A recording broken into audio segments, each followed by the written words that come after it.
So, hello, Eric. Hello, Sam. Bonjour, Sam. So, Eric, we're hoping today to talk a little bit about Maison Boutinot. Obviously, we've got a couple of wines that are available to the UK market at the moment, and it was be interesting just to talk to you a little bit about what Maison Boutinot is and the idea behind it. So, could you give us your best summary, if you will, of Maison Boutinot? I'll try.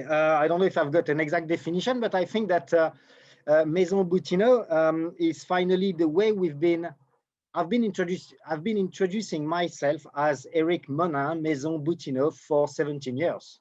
Why? Just because saying Société Boutinot sounds a bit, let's say, ugly, and yeah, it sounds good.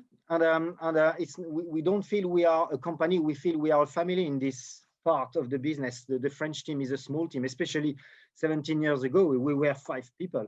So it comes from this. A question that I guess some people might have, because obviously Boutinot, our customers know us as Boutinot the agent, Boutinot the winemaker, Boutinot Domaine Boutinot. What's the difference for our customers between Domaine Boutinot or Domaine Boutinot Rhône or whatever they refer to it as, and Maison Boutinot? Yeah, I mean, it's pretty easy. Domaine Boutinot is Domaine is a protected vocabulary to start with. So I wouldn't be able to use Domaine Boutinot to offer you a wine that is not coming from the domain, from the property in the Rhône. Domaine Boutinot is the property, the French property in the Rhône. It owns vineyard, it owns a winery. It's a domain. Easy.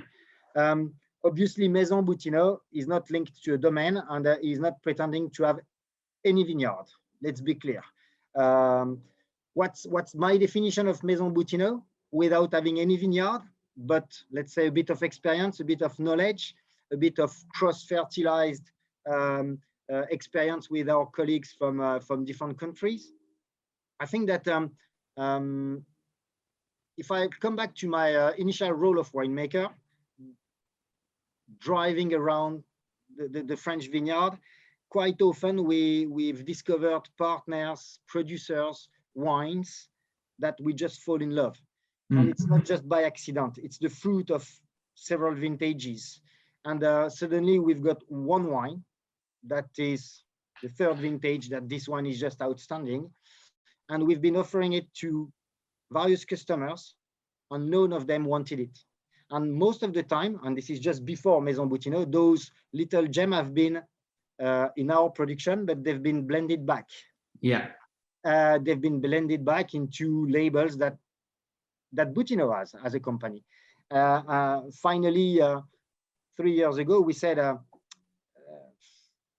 we'd like to do something with this little gem. We'd like not to blend it back, not to throw it away in a way. It's not going to change the quality of the current cuvée that we are creating for Boutinot as a company. And we could create something that is unique and that belongs to us. So they're almost like little diamonds that you find along the way. In French, we compare them when you take a big piece of cheese. At the time, the heart of the cheese is the best part. Yeah. The rest is good, but the heart can be really the best. And I would say that it's probably the heart of the cheese that Maison Boutinot is bottling in. An opinion perhaps that people have about the way that you guys you described making wine. You get in a car, you drive around, and you're looking for things. And we know that the truth is that that's a year-round process. The amount of miles and hours and standing in the vineyard, standing in the cellar, bringing it back, tasting is an awful lot of work. I guess I wonder your opinion about why that model of making wine is sometimes looked down upon by some people, and why we think it's actually a really good, a real strength and a real positive that should be celebrated. To make a wine, you don't stay in an office. So we go back to the story I gave you a couple of months ago. A winemaker in the team, the first thing we give him is a car, a bag to carry bottles, and a telephone, because his job has to take place in the vineyard, in the wineries, tasting, and bathing into the wine, if I can say. Where do we make the difference? Before speaking about the blending aspect, I would speak about the producer aspect, the people that we are making wine with. we've got a couple of partners that are farmers, and I think the vocabulary is definitely this one. We've got some of them that are growing grapes, but some of them sometimes are not only growing grapes. We've had farmers growing apricot. We had farmers having sunflowers. So these guys are able sometimes to produce fantastic grapes. They don't necessarily know how to turn these grapes into wines or very good wine. So they've got two options. We sell the grapes to the co-op, fine. Co-op buys the grapes, end of the story. Or quite often they want to go further because it's trendy, it's fancy to make a wine. And this is where we sometimes made the difference. I've got several names in the Boutinot portfolio where the evolution of the wine is the fruit of this partnership between the farmer who want to be a bit more of a winemaker and the Boutinot winemaker who probably want to learn about the vineyard of the guy. And we've managed to create cuvée together. We've managed, Guillaume, Samantha have managed to say, oh, what about doing that? You should try that. We could give it a try with this sort of fermentation. And this is the reason why suddenly we've created some fantastic cuvée also. So it's a shared partnership with these farmers.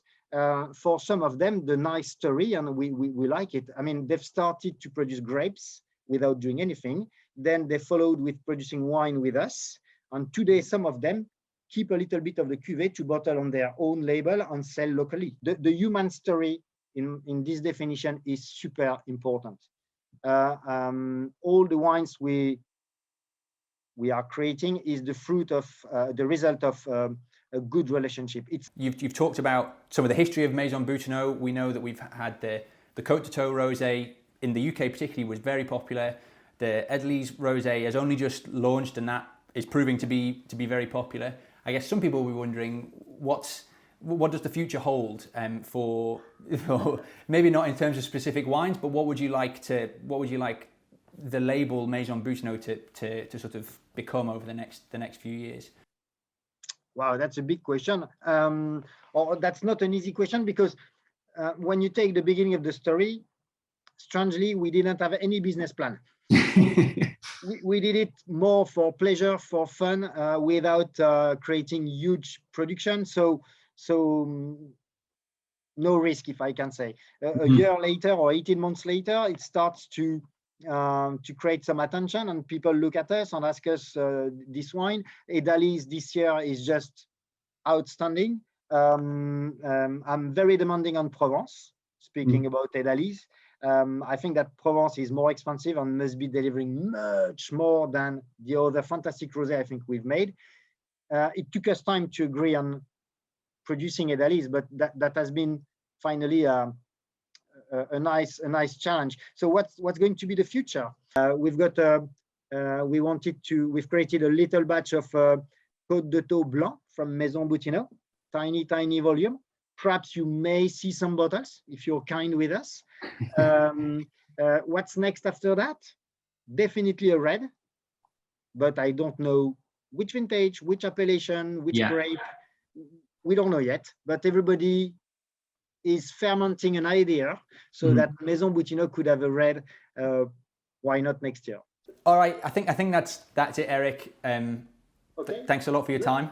A big thank you. Thank you very much, Eric. Next stage. Have a good afternoon. Bye. Bye-bye.